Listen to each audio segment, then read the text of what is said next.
I went to Belgrade, which is obviously the place where... What, you went to Belgrade last weekend? I went to Belgrade. Without me knowing at the about weekend. it? Without Why'd you keep doing this? I sent you a picture of some Only Fools and Horses socks because, as discussed, Only Fools and Horses was massive in Belgrade. They even had a Boise and Belgrade documentary last year, didn't they, before he died? They did, but there was no context to the message. I just thought they were a nice pair of socks. I was like, I didn't know you were there. I was in a market in the arse end of nowhere in Belgrade. I'd been tipped off that it was a cool antique market. It wasn't. It was just a place to buy sinks and old bits of washing machine. Sounds right up your street. There was a sock seller, so I bought some Only Fools and Horses socks, some Lahane socks. Remember that film? Very that's confusing, weird. And some Joker socks from a friend who hits the Joker. So, all good. Should we give the Only Fools and Horses socks away? Yeah, maybe we should. To a lucky listener. From Belgrade. I got on 2 illegal trams. I didn't pay for the pleasure because I couldn't really figure out the ticketing system. So that doesn't make them illegal trams. That makes you being illegal for being on the tram. The tram's perfectly legit. Don't bring them into it. Luke, I know you've been up with your dodgy views at 1 a.m. watching Only Fools and Horses, but no man is illegal. All right, so have some bloody respect. Once when I was in Prague, right? I went to Prague in 1998, right before like everyone was going there for stag weekends and stuff. Yeah. And the reason I went is because we had a few days off between our summer job and going to uni or whatever. It must have been 1999 actually, thinking about it. And it was just when they started doing these flights to Prague, so we went there, and me and a few mates, and it was actually quite not intimidating but quite edgy. Yeah, what was going on. There was no other British people there. I went in 2002, but yeah. And no one spoke English or anything.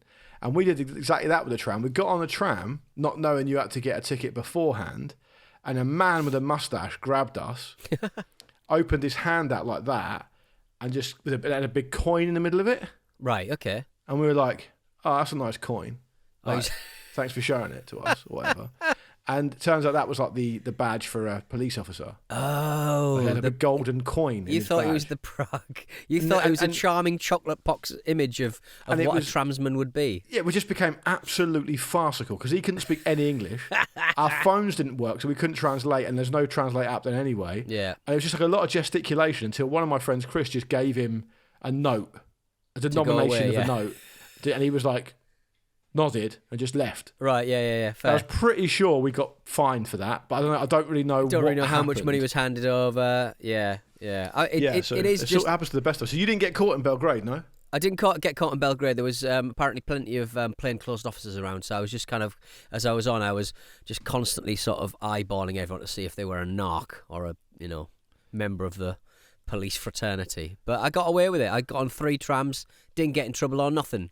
I don't think I've ever seen you eyeball anyone. If anything, you're alien to eye contact. No, by eyeball, I mean look at their eyeballs through the reflective surface of a window, or other people's eyes. I will stare into your eyes to look at someone else. You don't want to stare into my eyes too long because after a while the vortex stares right back at you.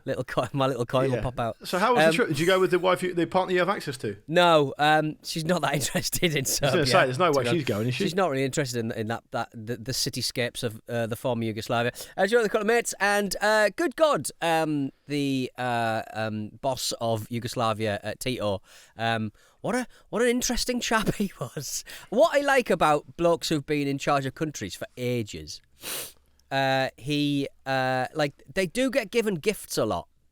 Like they do get given, like most of this Yugoslavia museum was, I know you're not listening because you're Googling, so you tripped me up on some facts about Tito.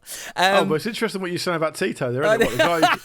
The guy who came to power in as president of Yugoslavia on the 14th of January 1953. Correct, yeah, he was in exile. He was roughly in power till about May 1980, wasn't he? He was there for a long time. But I think with like people who've been there for a long time, like all of the dignitaries from different parts of the world come. He's a big fan of Selassie and all that.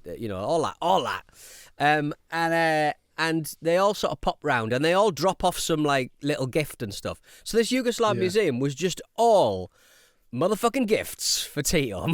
Just everything was like bits and bobs. The key to Los Angeles here, the key to Egypt here, like these beautifully ornate keys and stuff that have been handed to the guy at the top of the Yugoslavia. And then, but just like little things like when the factory would make a radio, the first off the production block, the first off the old belt would be a gift to the dear leader, and it was like there were beautiful bits of like 70s radio, computer, television stuff. It was right up my street. Did you come back with anything? I didn't know because I tried to go to an antique fair, but turns out I just went to go and look at a lot of sinks. Like you could have done an Elon Musk, couldn't you? Could have done it. What do you mean, like an Elon Musk? Let that sink in.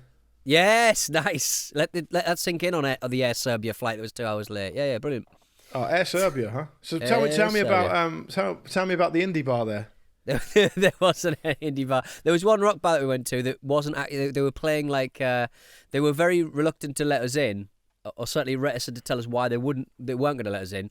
They were basically saying, look, they're just going to be playing Serbian pop music. And I was like, that sounds fun. I want to hear some Serbian pop music. And I mean, it was quite alienating because I didn't understand what was going on, really. Yeah. So that's not. I mean, I've seen you in indie bars in this country, though, not really know what's going on. No, exactly. As soon as they start playing anything after a certain time, I'm like, Machine Gun Kelly, who's that? But 10 out of 10, Belgrade, a lot of fun, and the food was excellent. I love cucumbers, turns out. There's just a lot of cucumber action in that cuisine. You have to go to Serbia to realise that. Yeah, but I don't eat them here. They seem boring, but over there, they're the respite from the heavy mince dishes that they've got. It was very nice. And we had this pizza from a place called Bucco's. It's just like a street thing that, you just bought a pizza and you just ate it in the street like a hound. And their little flourish on the pizza, and pizza purists would not care to hear about this, was like this beef cream that they would smear on the top. Wow. So James Horncastle's ears are burning. I'll get you a picture, but they shouldn't be. They're well protected with that hair. The beef, they just added this kind of like beef. They call it salad, but it's not. It's beef cream, and like all of the places. Almost like a horseradish type vibe. No, it's like a kind of like a bit. No, it's just beef flavoured cream. No, I don't know that anyone listening to this, and I'm including myself in this, will know what you're talking about. Imagine like a non-sour cream, right? Or a sour cream, the taste of beef that you just smear on, like a really thin beef pate. Is this a dream? A creamy beef. Was this a dream? Tell me if this was a dream. A Serbian beefy cream pate on top of a pizza. There's nothing more simple. You walked into down the street in Serbia, bought a pizza, and then they put beef cream on it. Beef cream on it, yeah. And is that what it was called, or are you calling it that yourself? I don't know. They call it salat or salad or something. But I gave it a Google. I don't think it's a normal thing. And certainly the pizza purists on Reddit that my mate posted it on, it was good. It was very nice. Very nice. Very good. Well done, everyone. Yeah. But all good stuff. It's troubling stuff, isn't it? It is troubling stuff. But that's why I got the fact that the YU URL suffix lasted until 2010. Because Yugoslavia obviously was still existing when the internet was kicking off, and they maintained a Yugoslavia presence technically on the internet until 2010, and then it got absorbed by Montenegro. It's kind of weird. Sometimes it's just the explanation is that there's no one around to turn it off, or someone just doesn't know whose responsibility it is. Yeah.